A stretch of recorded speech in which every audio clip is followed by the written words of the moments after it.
Be honest with yourself. How many times today did you say, "No worries," when you were actually annoyed? How often do you smile just to avoid tension? How many times have you made yourself smaller, softer, just to make others comfortable? You probably think that's kindness, being a good person.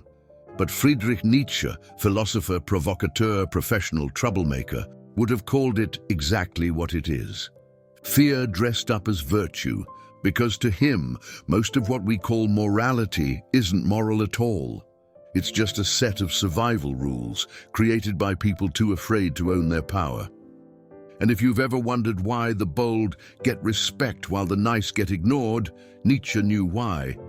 Because niceness is rarely kindness.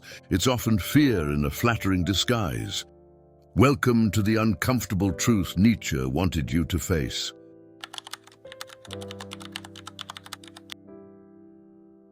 Let's go back, way back. Ancient Rome. There were two types of people, the masters and the slaves. The masters didn't ask for permission.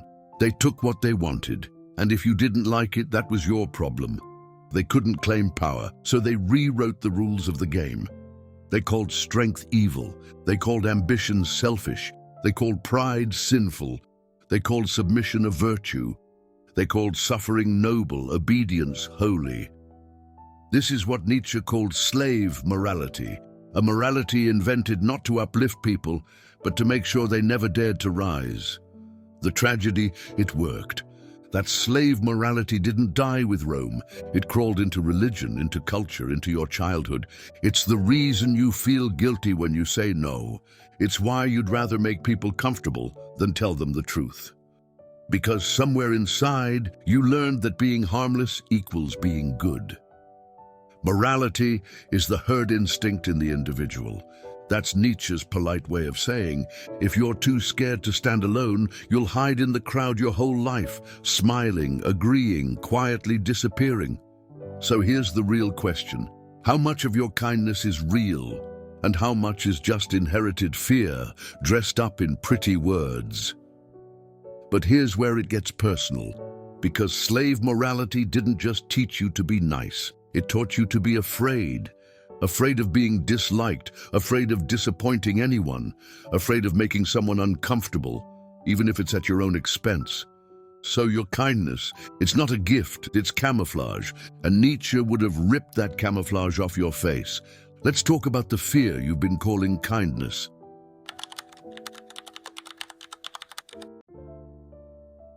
When was the last time you said yes, and immediately felt that twist in your stomach? That quiet voice whispering, "Why the hell did I just agree to that?" Was that kindness? Or was it fear? Fear of being disliked, fear of confrontation, fear of someone, anyone, thinking you're difficult. That's the real engine under most so-called nice people. They're not being kind. They're just too terrified to be anything else.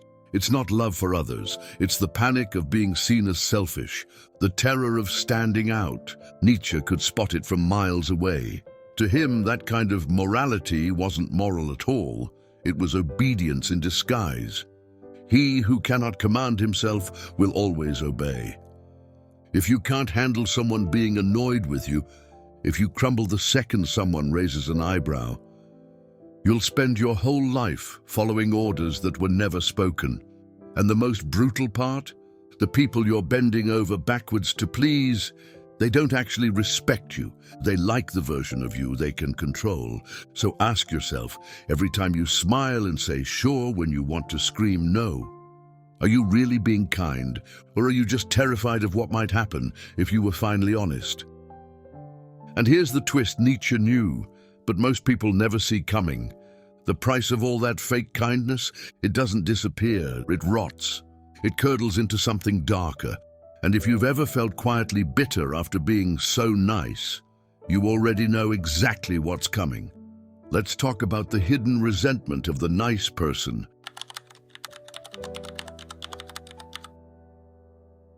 Have you ever done something incredibly kind, gone out of your way, bent over backwards, and then felt that cold, bitter knot in your stomach when no one even noticed?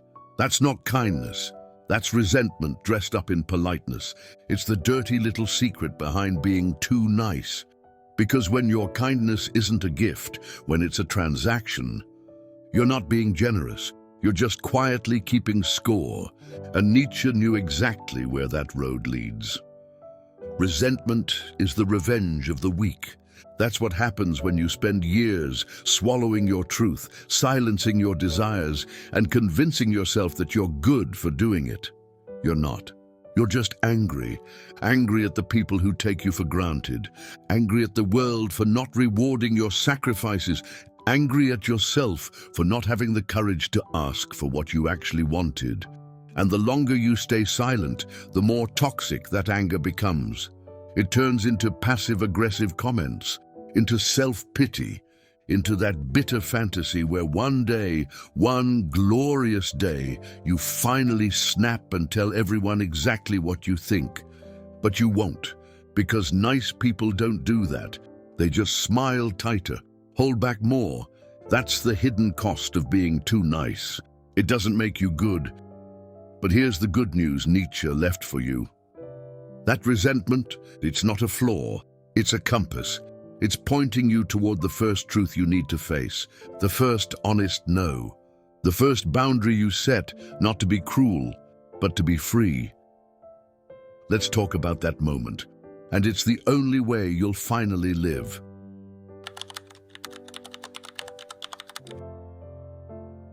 Imagine this. Someone asks you for a favor, something you don't want to do. You feel it immediately, that tightening in your chest, that automatic reflex to say yes before you've even thought about it.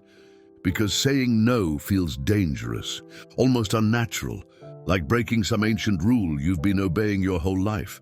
But this time you stop and you say it, not a soft excuse, not a half apology, just a clear, clean no.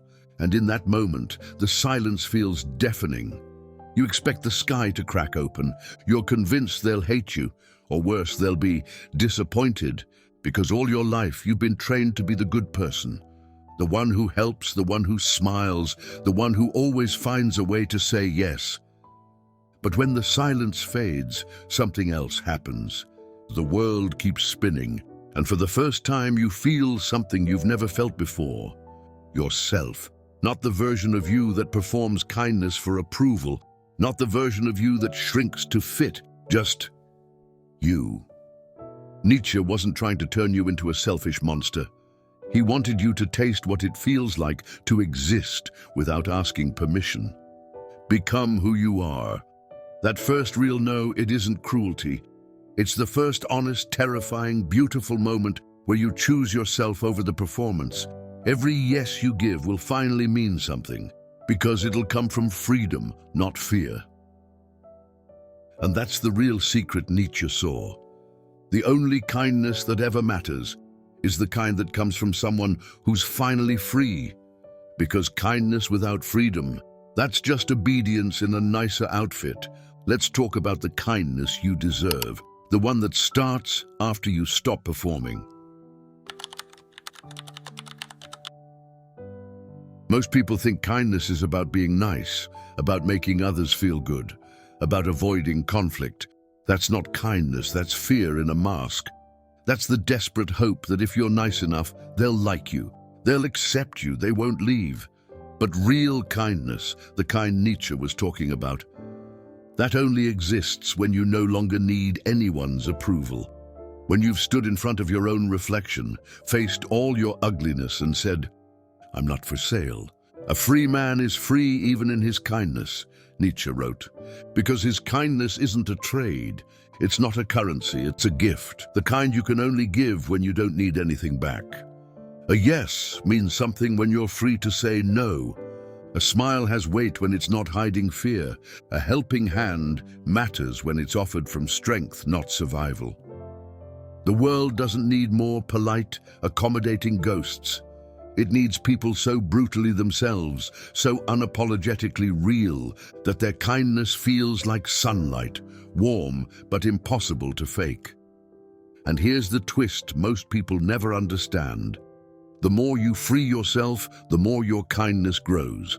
Not because you have to, because you can. That's the kindness of someone who's tasted freedom and wants everyone else to taste it too.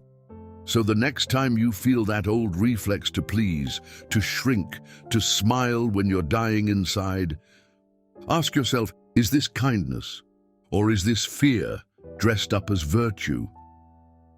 But here's the final paradox, the one Nietzsche and every free spirit after him discovered the hard way. The moment you stop trying to be good, the moment you refuse to perform, to apologize for existing, to shrink yourself into someone else's definition of nice, that's the moment your goodness becomes real, because it's no longer a mask, it's a choice.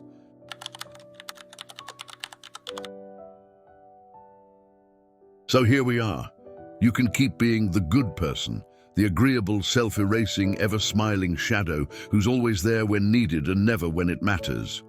Or you can become something far rarer, someone who stands tall, not because you're rebelling, but because you've finally stopped kneeling to the altar of approval. Nietzsche didn't want you to be cruel. He wanted you to be whole, to stop cutting off pieces of yourself just to fit into a costume labeled good.